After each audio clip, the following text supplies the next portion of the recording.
नमस्कार दोस्तों, पीडब्ल्यू ज्ञान कोश पर आपका बहुत बहुत स्वागत है। दोस्तों, जब भी हम तैयारी स्टार्ट करते हैं तो दो ऑप्शंस दिमाग में लेके चलते हैं कि यार स्टेट पीसीएस की तैयारी करें, यूपीएससी की तैयारी करें। और बहुतों का क्लियर भी होता है कि हाँ जी, मुझे इसी की तैयारी करनी है। बट पॉइंट इज कि क्या यूपीएससी की तैयारी करने वालों को पता है कि स्टेट पीसीएस के लिए क्या अप्रोच रखने की जरूरत है, और स्टेट पीसीएस वालों को क्या ये पता रहता है कि यूपीएससी के लिए क्या एडिशनल एफर्ट हमें डालने की जरूरत है। और साथ ही साथ क्या यहां पर दोनों के बीच में पावर गैप है। अगर पावर गैप की बात करें तो ये तो आपको क्लियर होगा कि हाँ भाई, यूपीएससी वालों के पास में ज्यादा पावर होती है अगर क्लियर हो जाती है एग्जाम तो। बट यहां पर हम जो पॉइंट्स क्लियर करेंगे ना, वो आपके फ्यूचर पर्सपेक्टिव से होंगे कि हाँ भाई, सिलेक्शन हो जाए और सिलेक्शन होने के बाद में कहीं पर भी कोई कुंठा ना रहे मन में। भाई सीधी सी बात है, तैयारी करके हम एक मुकाम पे पहुंचते हैं, पर उस मुकाम पे पहुंचने के बाद में भी हमें दो बातें जब सुनने को मिलती है तब बड़ा दर्द होता है अंदर से कि यार, मेहनत इसी दिन के लिए की थी क्या। तो उन चीजों को हम क्लियर करेंगे, राइट। सबके अपने अपने सर्कमस्टांसेस होती हैं, अपनी सिचुएशन होती है, बट यस, सबको जानने का अधिकार है कि कहां पर हमें होना चाहिए और कहां के लिए हमें तैयारी करनी चाहिए। तो सवाल यह है, यूपीएससी या स्टेट पीसीएस, क्या इसमें बेटर है।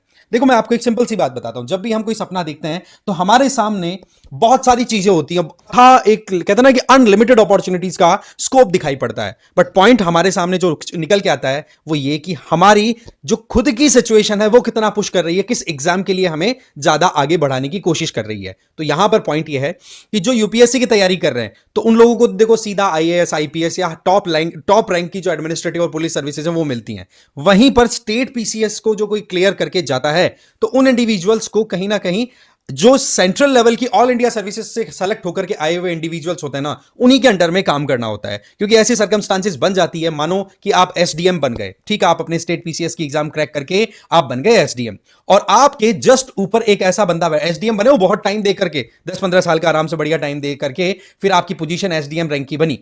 अब आप जाते हैं और आपके ऊपर बैठे हैं डिस्ट्रिक्ट मजिस्ट्रेट, जिला कलेक्टर, और उनको आप रिपोर्ट देते हैं, और उनकी आप अपनी रिपोर्ट जैसे देते हो तो उस रिपोर्ट को देख करके 4 साल के एक्सपीरियंस के आधार पर एक आईएएस ऑफिसर जो डीएम बना है वो आपको वहां पर लताड़ लगा रहा है।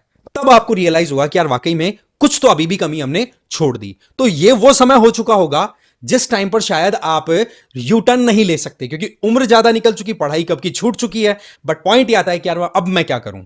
तो ये जो अब मैं क्या करूं वाली बात है ना, उसको क्लियर करना जरूरी है। हां, अगेन मैं बता दूं, आप अपनी सिचुएशन के अकॉर्डिंग अपनी तैयारी करेंगे। अब देखो, यहां पर मैं आगे बढ़ूं उससे पहले मैं पीडब्ल्यू एनडीआईएस की तरफ से चलाए जा रहे फाउंडेशन कोर्सेज के बारे में बता देता हूं।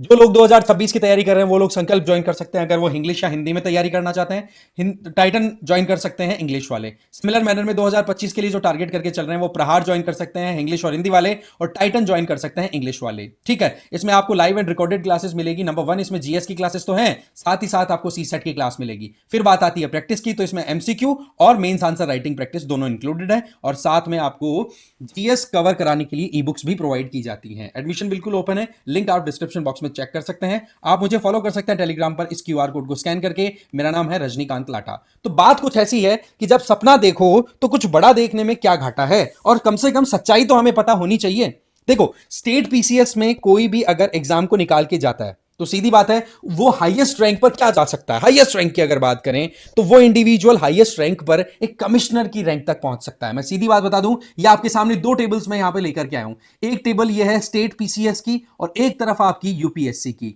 अब आप यहां पर देखेंगे कि जो बंदा यूपीएससी क्रैक करके आ रहा है, यहां पर हम पहले एडमिनिस्ट्रेटिव सर्विसेज का कंपैरिजन देखेंगे, फिर पुलिस सर्विसेज का भी मैं आपको बताऊंगा। अब आप देखो कि जो बंदा आईएएस प्रॉपर सेलेक्ट होकर के आया ना, वो जूनियर टाइम स्केल के ऊपर एसडीएम के तौर पे काम करेगा। ये वो पोजीशन है जिस पोजीशन के ऊपर एक स्टेट लेवल का एडमिनिस्ट्रेटिव एग्जाम क्रैक करके आया हुआ इंडिविजुअल ज्यादा भी नहीं तो अच्छा खासा 10 से 11 साल का टाइम पूरा बिता करके आएगा, तब जाके वो वहां पर पहुंच पाता है। अब आप समझ लीजिए कि जो इंडिविजुअल 11 साल के एक्सपीरियंस के बाद में जहां पहुंचता है वहां पर आईएएस ऑफिसर एंट्री लेता है, तो शुरुआत में ही आपको एक बहुत बड़ा गैप दिखाई पड़ेगा। अब ये जो एसडीएम है, इस पोजीशन पे इनिशियल 1 साल 2 साल ज्यादा नहीं, फिर 3 से 4 साल का जैसे एक्सपीरियंस आईएएस ऑफिसर को होता है, तो वो फिर बाद में एडिशनल डिस्ट्रिक्ट मजिस्ट्रेट या डिस्ट्रिक्ट कलेक्टर, एडिशनल कलेक्टर या एडिशनल डेप्यूटी कमिश्नर के तौर पे काम करना स्टार्ट कर देते हैं डिस्ट्रिक्ट लेवल पे। और जैसे ही 6 साल का एक्सपीरियंस हुआ तो वो proper district magistrate, district collector बन जाते हैं। वहीं पर शुरुआती 6 साल के एक्सपीरियंस में आप यहां पर कहीं ना कहीं सबऑर्डिनेट लेवल के ऊपर ही चलते रहते हैं, स्टेट पीसीएस की बात करें। और सबसे इंटरेस्टिंग मैं बात बताऊं आपको कि एसडीएम बन गए, मान लो आप इधर हम स्टेट पीसीएस की एडमिनिस्ट्रेटिव रैंक की बात करें तो आप हाईएस्ट रैंक कितनी जा सकते हैं? यहां पर आप जा सकते हैं एसडीएम, या इसके ऊपर ज्यादा से ज्यादा आप डीएम के इक्विवेलेंट रैंक पर आप काम कर सकते हैं, या फिर डीएम भी बनाए जा सकते हैं। इसका मतलब ये एक तरीके की कैप आ गई। क्यों जी? क्योंकि आपको एक लंबी रेस आपको कवर करनी होती है। ठीक है, शुरुआत इनिशियल ईयर से आप लेकर के 19 से 26 साल तक की जब स्ट्रगल करते हैं तब जाकर के आपको डिस्ट्रिक्ट देने की रिस्पॉन्सिबिलिटी आपको हैंडओवर की जाती है। अदरवाइज सारा मामला जो है वो आईएएस लेवल पे ही देखा जाता है। अब मैं आपको एक सिंपल बात बताता हूं कि एक इंडिविजुअल अगर स्टेट पीसीएस में सेलेक्ट हुआ, ठीक है, तो वो बंदा कम से कम 20 साल का अपना मेहनत करेगा, तब जाकर के वो एक आईएएस लेवल के इक्विवेलेंट पहुंचेगा। ठीक है, डिस्ट्रिक्ट मजिस्ट्रेट के इक्विवेलेंट, और उसमें भी डीएम मिले कोई गारंटी नहीं है। हो सकता है नगर निगम या कोई दूसरा आपको मतलब और जो सेगमेंट्स हैं उनमें कमिश्नर लेवल तक आपकी पोस्टिंग हो सकती है। ठीक है, आपको कमिश्नर लेवल तक पहुंचाया जा सकता है, पर आपकी जब तक 20 साल का इन्वेस्टमेंट आपको करना होगा। कुछ स्टेट्स में देखो 17 साल का भी है, कुछ में 22 साल का भी है, तो एवरेज में 20 साल यहां पर बताने की कोशिश कर रहा हूं। इसी तरीके से कुछ जो आप कह सकते हो स्टेट पीसीएस के थ्रू सेलेक्टेड इंडिविजुअल्स हैं, वो सेक्रेटरीट में सचिवालय के अंदर ज्वाइंट सेक्रेटरी लेवल तक भी पहुंच सकते हैं, but this is the highest rank. इसके ऊपर जाना बहुत मुश्किल है। वहीं पर आप इधर आप देखोगे आईएएस सेगमेंट की हम बात करें तो वहां पर यहां आप देखिए इस रैंक के बाद में सुपर टाइम स्केल जब शुरू होता है, जब एक आईएएस ऑफिसर का 17 साल का टाइम खत्म होता है, तो फिर वो टॉप लेवल के काम करना शुरू कर देता है, जहां पर पॉलिसी मेकिंग, ओपिनियन मेकिंग, देश की जो दिशा है उसको डिसाइड करने में बहुत की रोल प्ले करना यहां से स्टार्ट हो जाता है। जब वो डिविजनल कमिश्नर बन जाते हैं, जब वो 3 4 5 डिस्ट्रिक्ट्स को एक साथ मॉनिटर करना स्टार्ट कर देते हैं, फिर उसके बाद में प्रिंसिपल सेक्रेटरी, चीफ सेक्रेटरी और फिर कैबिनेट सेक्रेटरी तक पहुंच जाते हैं। यहां तक पहुंचना एक स्टेट पीसीएस वाले इंडिविजुअल के लिए नामुमकिन है। वो ज्यादा से ज्यादा डीएम या कमिश्नर लेवल तक पहुंच सकते हैं, इसके ऊपर उनके लिए चांसेस नहीं है। तो ये एक बात आपकी क्लियर होनी चाहिए कि किस तरीके से स्टेट पीसीएस में हाईएस्ट रैंक लेकर के भी आप मैक्सिमम कहां तक पहुंच सकते हैं। फिर दूसरी बात आती है पुलिस सर्विसेज की। तो देखो, पुलिस की बात करें तो एक इंडिविजुअल अगर स्टेट पीसीएस के थ्रू सेलेक्ट होकर के आ रहा है ना, तो वो मैक्स टू मैक्स आपको डेप्यूटी इंस्पेक्टर जनरल डीआईजी की पोस्ट तक देखने को मिल जाएगा, या फिर खींच करके बहुत रेयर केस में 1 2 केस आपको मिल जाए तो मिल जाए जो इंस्पेक्टर जनरल की रैंक तक पहुंच सकता है। अदरवाइज बाकी जो आप देख सकते हैं सारी की सारी जो लोअर रैंक्स है उन्हीं में रहना पड़ता है। अब इसके ऊपर की जो रैंक्स हैं, आईजी हो गया, आईजी के बाद में डीजी, डीजीपी, ठीक है, एडिशनल डीजीपी, इनकी अगर मैं रैंकिंग बताऊं आपको तो आईजी के बाद में कौन आएगा? आईजी के बाद में आपका है एडीजी आता है। ठीक है, एडीजी के बाद में डीजी आ गया, डीजी के बाद में डीजीपी आ गया। तो ये तो स्टेट लेवल पुलिस का काम हो गया।